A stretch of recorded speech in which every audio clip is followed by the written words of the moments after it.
Order! Order! You are an incorrigible delinquent at times. Behave yourself, man!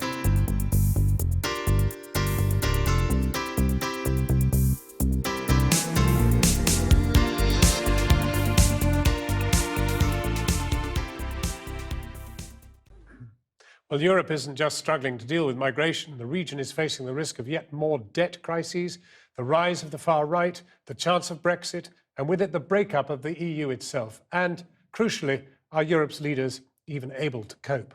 Just some of the issues raised by the former Greek finance minister, Yanis Varoufakis, in his new book, And the Weak Suffer What They Must, is its title. He joins us again now, along with the Conservative MP, Jesse Norman. His book addresses compassionate conservatism, what it is, why we need it. Yanis Varoufakis, the migration crisis. Now, today, of course, no Syrian refugees left. They were mainly Pakistani and people not from that particular conflict. But do you justify what's happening? Well, the problem with this European Union fudge, or agreement, call it what you might, is that firstly, it's inefficient. Secondly, it's illegal. It violates basic principles of the United Nations, of international law. We don't have the right to deport refugees or people who are seeking refuge without processing, without looking at their cases, finding out, and especially not to deport them to a country that has not subscribed to basic international law on refugees and human rights. Where does this fit into your extraordinary and revealing, I think, deconstruction of exactly what is wrong with Europe? The refugee crisis and the migration crisis came to sit on top of an economic collapse, an economic disintegration, which is the result of the hubris of past decades when we tried to create an economic system that was simply not fit to purpose. It was never designed to sustain the shock waves of the earthquake of 2008. From 2008 onwards, there's been a comedy of errors. Every time the European Union great leaders meet, in council meetings, in Eurogroup meetings, in ECOFIN meetings, one error follows the other.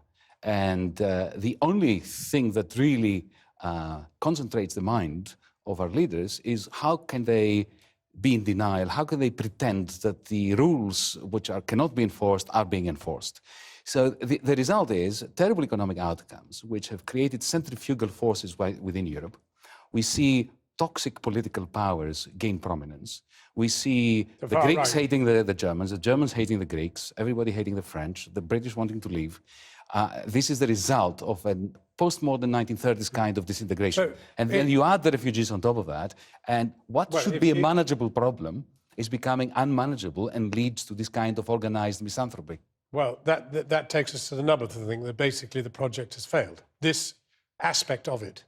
I don't think there's any doubt that the combination of the Eurozone crisis and the tremendous catastrophe of the centre of the European economy has pushed the capacity of governments and the European Commission to manage events to the limit, and to have this on top has pushed it beyond it. And that's why we're seeing so much difficulty going on both sides. I think what's so interesting is that they had the opportunity in some respects to crack the Greek issue when Yanis was the Minister of Finance, and they backed off.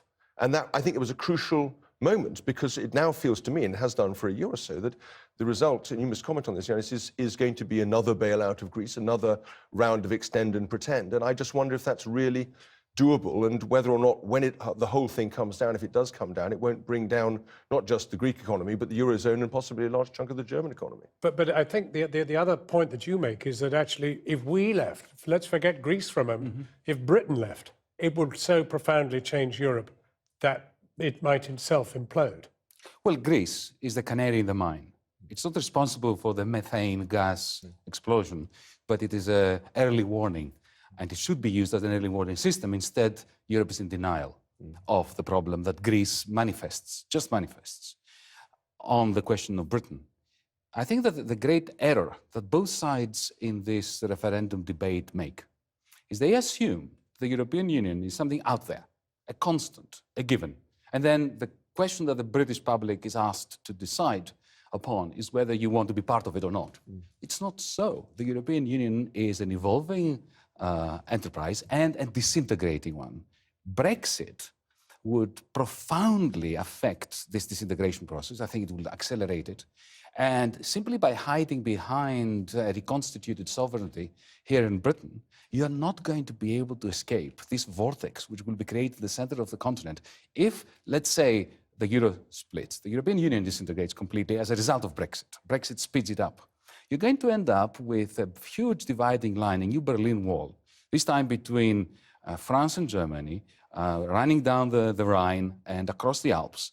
The Germanic lands, anything east of the Rhine, are going to become deflationary because of the new Deutschmark that will appreciate. The rest of Europe is going to be stagflationary with a combination of high inflation and high inflation. Do you think that Britain is going to be unaffected by this? That you will be able to sail across the Atlantic into some wonderful alliance with the United States and China? But in which case, you're going to be dragged into this. But both of you are critics of the great enterprise. What's to be done about it? Because your fundamental issue, or the fundamental in this book, is that actually the structures of Europe just don't work. Yes, but the difficulty has been that, as Yanis has eloquently pointed out, at every moment when the canary's been singing about the methane gas that's about to engulf the whole thing, people have just ignored it and therefore have failed to deal with it. And I suppose one of the things that people who support Brexit, and as you know, I've been scrupulously neutral on this issue because I'm looking after my constituents. You're the first neutral I've met. Well, that's because I think my constituents deserve impartial advice and information. But you still have to cast a vote in the end. And that's a private matter for me, thank you, John, but I'll leave that to my constituents.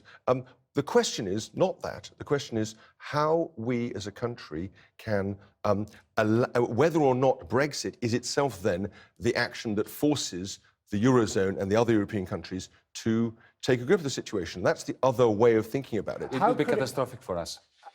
How European Democrats need Britain in. But if that is how true, could yes, a grip be if that's taken? true, What would he have to see to make this thing work, make Europe work? Well, the first thing that we need is a large dose of transparency in Brussels.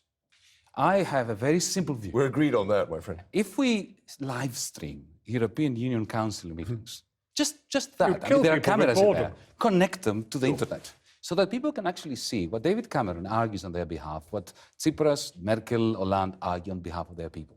Do you know what difference that will make? I've had this traumatic experience for 5 months in Eurogroups. I can assure you, John, Jesse, that if you could see live what was going on in there, the conversations would become far more rational and the outcomes would be far better for everyone. So that's just one step. The second thing we need some serious rethink of economic policy. At the level of the European Central Bank, we need more and better coordination between the Central Bank of Europe and the Bank of England. We need to have an investment bank like the European Investment Bank, having branches here in Britain with quantitative easing that purchases investment bank bonds that go straight into new technologies in Britain, in France, in Greece and so on, to crowd in private investments.